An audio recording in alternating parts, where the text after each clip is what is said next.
오늘 이야기는 2025년 한국의 국운 예언에 대한 이야기입니다. 중국 태양산의 도사 묵진도사가 남긴 5가지 예언은 2025년 한국의 미래 그리고 대통령의 운명, 새로운 지도자의 등장, 세계 경제와 인구 변화, 국운의 흐름을 통찰합니다. 바로 시작하겠습니다.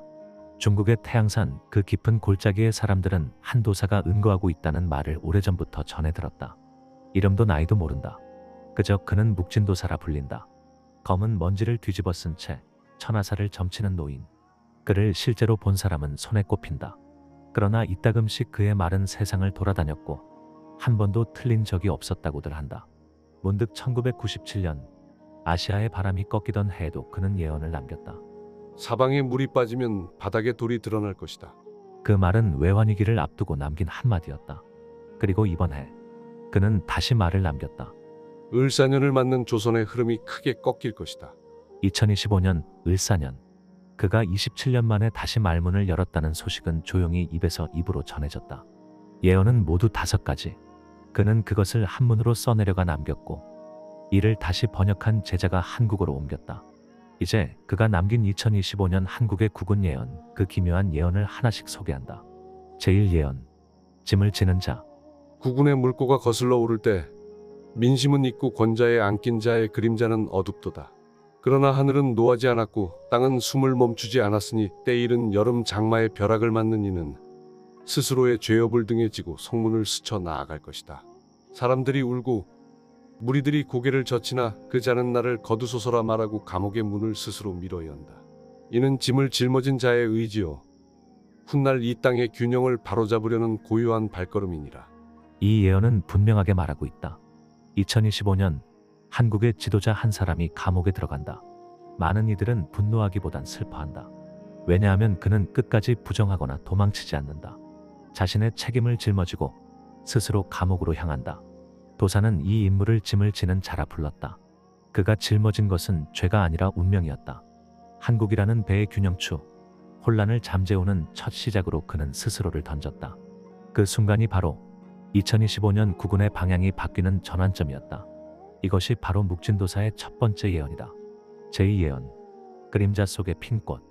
하늘은 빈 곳을 만들지 않고 큰 바람이 불어 나무를 쓰러뜨릴 때 뜻밖의 뿌리가 드러나 새 줄기가 솟나니라. 이름 없는 자, 문 밖에 머물던 자, 높은 자리를 바라보지도 않던 자가 백성 앞에 나아갈 것이다.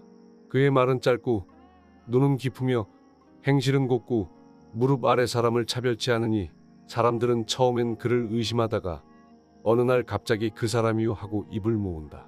마치 동짓달 첫눈처럼 조용히 와서 모든 것을 덮는다. 이 예언은 두 번째 지도자의 등장을 예고하고 있다.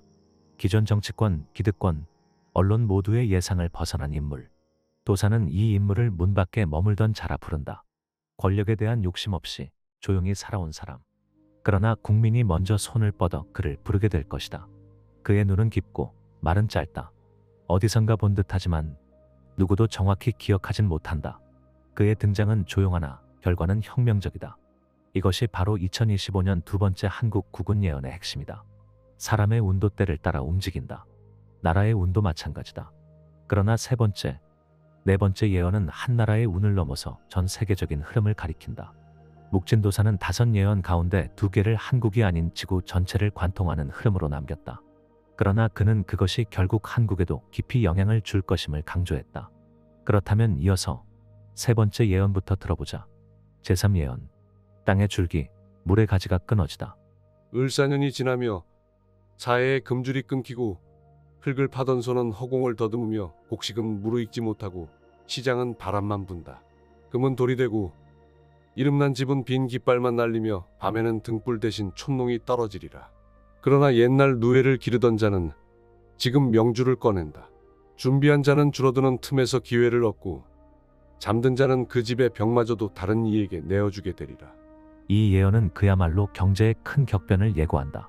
2025년 한국만이 아니라 전 세계가 경제적 고비를 맞게 된다. 가장 먼저 흔들리는 것은 금융이다. 묵진도사는 금은 돌이 되고 시장은 바람만 분다고 하였다. 이는 자산 가치의 붕괴, 즉 눈에 보이는 수치나 재산이 실질 가치를 잃게 되는 현상을 상징한다. 또한 곡식은 무르익지 못하고라는 구절은 실물 경제의 둔화를 뜻한다. 단순한 물가 상승이나 일시적 불황이 아니다. 전 세계적 자원의 흐름이 끊기고 땅의 줄기, 물의 가지가 사라지는 현상이다. 즉, 생산과 공급의 줄기 자체가 마비된다는 뜻이다. 그 속에서 그는 두 부류로 세상을 나눈다. 준비한 자와 잠든 자. 위기를 대비한 자는 오히려 기회를 얻는다. 잠들어 있던 자, 변화에 둔감했던 자는 자신이 살던 집조차 내어주게 되는 운명을 맞는다. 이 예언은 단호하다. 기회는 분명히 주어지지만 그것은 오직 준비된 자의 것이다. 제사 예언. 인연의 실이 끊어지다. 하늘은 사람의 술을 채우지 않고 땅은 그 무게를 감당하지 않으려 하니 집집마다 아이 울음이 끊기고 어르신의 발걸음은 점점 가벼워지며 대문은 닫히고 촌락의 등불은 바람에 꺼지나니 이는 자연의 순환이 아니라 사람들이 잊은 인연의 실이 끊어진 때문이니라. 그러나 새 물결은 다르다. 사람은 점을 따라 움직이지 않고 땅은 선을 나누지 않으며 바다 건너의 이웃이 곧 한지의 형제가 될 것이다. 이때 국경은 있으나 닫히지 않으며 나라의 이름은 있으되 울타리는 흐릿해지리라. 이 예언은 세계 인구의 감소와 국경 개념의 해체를 예고한다. 묵진도사는 말한다. 하늘은 사람의 수를 채우지 않고 이는 단순히 출산율 저하를 뜻하는 것이 아니다. 사람이 점차 줄어든다는 것, 그리고 그 수가 늘지 않는다는 것. 그는 이 현상이 자연스러운 흐름이 아니라 사람들이 인연의 실을 끊었기 때문이라 했다. 사람과 사람이 이어져야 할 관계를 무시하고 가족, 이웃, 공동체를 버렸기 때문에 결국은 외롭고 쓸쓸한 사회가 도래한다는 것이다. 하지만 이 예언에는 희망도 담겨 있다. 새 물결은 다르다. 그 물결은 국경을 의미 없게 만든다. 이웃은 바다를 건너오고 형제는 언어가 다르며 나라라는 개념은 점점 지리적 개념이 아니라 의지의 개념으로 바뀐다.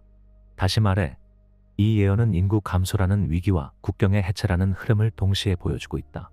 그 끝에는 새로운 형태의 세계, 하나의 공동체로 연결된 지구촌 사회가 남는다. 묵진도사의 경고. 묵진도사는 이 두 예언의 끝에 단 한 문장을 덧붙였다고 한다. 이 모두는 일찍 깨어난 자에게는 축복이요 잠든 채 아침을 맞는 자에게는 절망이 될 것이다. 그는 말한다. 이 격변은 누구에게나 공평히 찾아오지 않는다. 깨어있는 자만이 길을 보고 준비한 자만이 남는다. 이제 5개 중 4개의 예언이 남겨졌다. 그 예언은 전부 한국의 운명을 중심에 두고 흘러가고 있다. 그리고 이 예언들이 지목하는 마지막 갈림길이 있다. 그 마지막 이야기는 다음 5번째 예언에서 전해지게 된다. 사람들은 늘 묻는다. 앞으로는 어떻게 되는가? 도사는 대답하지 않는다. 대신 글을 남긴다. 그는 말보다 문장으로 말하는 사람이다. 묵진도사가 남긴 5번째 예언은 앞선 예언들과는 결이 다르다. 이 예언은 과거와 미래를 잇고 국가와 민족을 넘으며 사람과 사람 사이의 거리를 무너뜨린다. 도사는 이 예언을 새 하늘의 문이라 불렀다. 제5 예언. 한 사람, 하나의 땅. 이제 경계는 사라지고 나라는 그 이름만 남으며 흙은 누구의 것도 아니요 하늘은 누구만의 것이 아니니 백성은 말이 다르되 마음이 통하고 얼굴은 다르되 눈물은 같으며 이 땅은 그저 흘러온 발걸음을 받아들이는 그릇이 되리라. 아득한 옛날 백제의 배가 건너던 바다는 다시 열리고 고구려의 말발굽이 닿던 땅은 다시 울림을 전하며 조선의 붓이 스치던 벽에는 낯선 이의 글자가 함께 새겨지리니 이는 혼탁한 시대의 끝이자 한민족이 다시 길을 여는 순간이니라. 이 예언은 매우 상징적이다. 이전까지의 예언들이 현실에 대한 경고와 변화를 예고했다면 이 예언은 이후에 펼쳐질 길을 보여준다. 도사는 말한다. 경계는 사라지고 나라는 이름만 남는다. 이는 국경의 해체, 국가 개념의 전환을 의미한다. 군사력, 경제력, 정치 체계로 움직이던 국가의 경계가 문화, 언어, 공동체적 가치로 대체되는 시기를 뜻한다. 흙은 누구의 것도 아니요. 이는 토지 소유의 개념 변화를 말한다. 그 땅이 어느 나라의 것인가 보다 그 땅에서 어떻게 살아가는가가 중심이 되는 시대. 정치적 국적이 아니라 삶의 방식과 공동체 의식이 중요해진다는 말이다. 백제의 배, 고구려의 말발굽, 조선의 붓. 도사는 특별히 세 문장을 통해 한민족의 역사적 흐름을 언급한다. 백제의 배가 건너던 바다는 다시 열리고 고구려의 말발굽이 닿던 땅은 다시 울림을 전하며 조선의 붓이 스치던 벽에는 낯선 이의 글자가 함께 새겨지리니 이 세 문장은 각각 다음을 상징한다고 해석된다. 백제의 배, 문화의 교류와 바다를 통한 연결. 해양을 통한 동아시아 문화 공동체 복원. 고구려의 말발굽, 육로를 통한 확장성과 도전정신. 유라시아 횡단 경제 및 정신적 연결. 조선의 붓, 사상과 학문, 기록의 힘, 지식 공동체, 기록 중심 사회의 회귀. 결국 도사는 말한다. 한국이 과거에 단절되었던 그 길들을 다시 연결하게 된다. 그 중심에는 새로운 세대 그리고 깨어있는 민족의식이 있다고 본다. 예언의 해석. 한국의 위치와 의미. 묵진도사는 직접적으로 한국이라는 단어를 쓰지 않았다. 그러나 그는 분명히 한민족이 다시 길을 여는 순간이니라 라고 남겼다. 이는 단순히 한반도라는 지리적 공간의 의미가 아니라 민족의 정신, 역사, 그리고 공동체적 의지를 뜻한다. 즉, 2025년 이후의 흐름 속에서 한국은 새로운 세계 공동체의 축소판이자 그 정신을 이끄는 상징적 원형으로 작용하게 된다.